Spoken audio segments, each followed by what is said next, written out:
Atlantis now beginning what is known as the pre-flare maneuver. It will pull the nose up a little bit right before it hits the runway.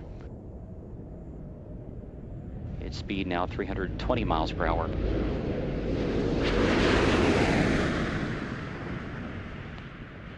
The gear is down and locked.